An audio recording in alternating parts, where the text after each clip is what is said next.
무자성 인간의 욕정의 본질. 이 길을 가면서 커다란 걸림돌이 되는 것이 욕정이다. 수행자들 뿐만이 아니고 나 역시도 욕정이라는 그물에서 벗어나려고 애쓴 적이 한두 번이 아니다. 공성을 터득하기 전까지는 욕정에 시달렸고 마치 우는 아이에게 때마다 젖을 물리듯 해야만 했다.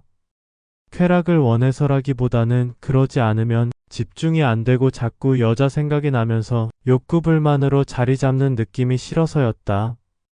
다행히 수행자의 길을 가면서 화두도 들어서 의식의 경계를 넘어서려고 애쓰던 차에 모든 만물의 텅 빈 공성을 알게 되었고 욕정에 대한 근본 인식도 바뀌었다. 욕정은 트라우마나 카르마로 자리 잡을 수 있다. 인간은 본래 만들어지기를 욕정의 노예로 만들어졌다. 욕정은 자신이 만든 것도 아니며 인간이면 누구나 육체의 옷을 입으면 당연히 생성되는 홈 프로그램이다.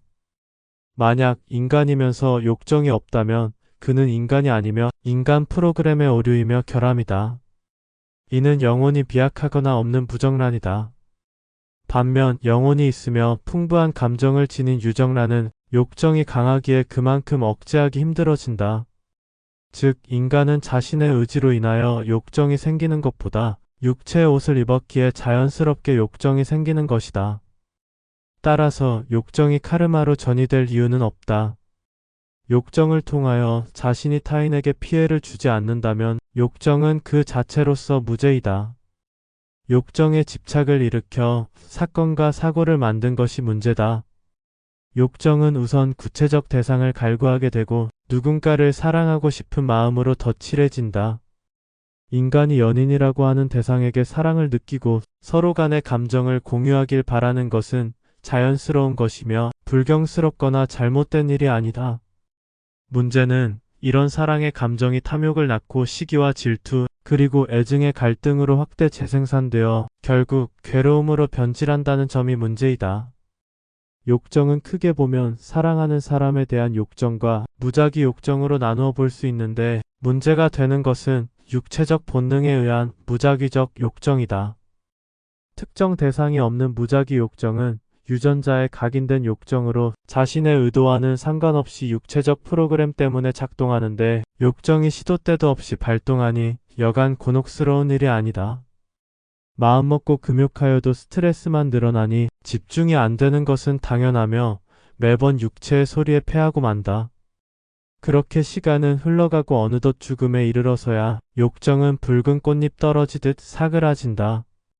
여기까지가 중생들의 이야기이고 수행자의 경우에는 어떠한가?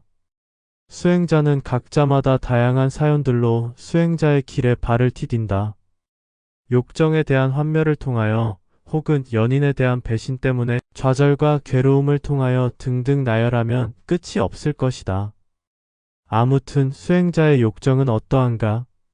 수행자가 이 길을 가면서 의식의 경계에 다가가게 되면 신기하게도 자연스럽게 욕정이 줄어든다. 왜냐하면 수행이 깊어지면 육체에 심어진 오온이라고 하는 DNA에 끌려다니지 않고 자신의 의식의 주인으로 자리 잡기 때문이다. 즉 동물적 본능을 의식이 항상 앞장서서 감으로 산만한 욕정이 들어설 틈이 줄어든다. 수행자가 욕정을 멀리해야 하는 이유는 욕정은 탄생의 씨앗이기 때문이며 윤회의 원동력이기 때문이다. 욕정에 매이게 되면 윤회를 벗어날 수 없다. 아름다운 것, 사랑스러운 것, 탐스러운 것에 이끌리게 되면 인간의 본질을 벗어나지 못하고 또다시 인간으로 윤회할 가능성이 크다.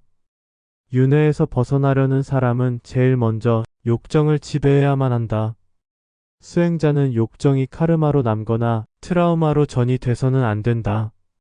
만약 수행자가 욕정을 억제할 수 없는 정도라면 집착하지 않는 마음으로 무심하게 배출하면 그만이다. 욕정에서도 머무르는 바 없이 마음을 내는 것이다. 이는 누구의 잘못도 아닌 육체의 옷을 입은 당연한 결과다. 욕계의 세계 중에서도 인간으로 태어나는 한은 욕정은 어쩔 수 없는 일이므로 집착하지 않고 머무르지 않으면 그만이다. 죄의식도 없고 카르마도 없고 트라우마도 없다. 수행자는 슬쩍 스쳐 지나가는 욕정이 문제가 아니라 무엇을 어떻게 깨우치느냐가 훨씬 중요하다. 욕정이 함정이며 덫이라는 사실을 인식하다 보면 점차로 견딜만해지고 욕정이라는 감정도 허공에 핀 꽃과 같음을 알게 된다. 어느 독자분이 가나선 화두를 들고 있는데도 불현듯 일어나는 여자 생각 등에 관한 얘기에 욕정이라는 주제로 급하게 몇 줄 적었다. 지금 쓰고 있는 공성과 무아 존재의 관계에 대한 글은 다음 주로 미뤄야겠다. 수행자 자신이 선하고 바르게 살아간다면 어떠한 죄의식이나 카르마도 없는 것이다. 욕정에 의한 카르마도 마찬가지로 없는 것이다. 도인이 먹고 싶으면 먹고 자고 싶으면 자듯 욕정 또한 마찬가지이다. 다만 미련을 갖거나 집착하지 않으면 그만이다. 욕정의 해소는 육체적으로 기계적이면 그만이다. 수행이 깊어지면 욕정은 저절로 줄어들게 되어 있다. 비유하자면 아무리 애틋한 첫사랑의 연인을 지금 다시 만나서 불꽃 같은 사랑을 꽃 피운다고 하여도 그녀를 감당할 수 없는 불편함을 알아차리는 것과 같다. 그래도 욕정을 끊기 어렵다면 부정관으로 상대를 관하면 된다. 상대방의 겉모습은 아름답게 보일지라도 영원하지 않으며 육체 속에는 악취와 오물이 가득한 실체를 인식하고 의식 수준이 터무니없을 정도로 낮다는 것을 알게 되면 욕정은 점차로 줄어들 것이다. 눈에 보이는 거짓 환영에 속으면 안 된다. 욕정은 억누르는 것이 아니고 자연스럽게 해소되는 것이다.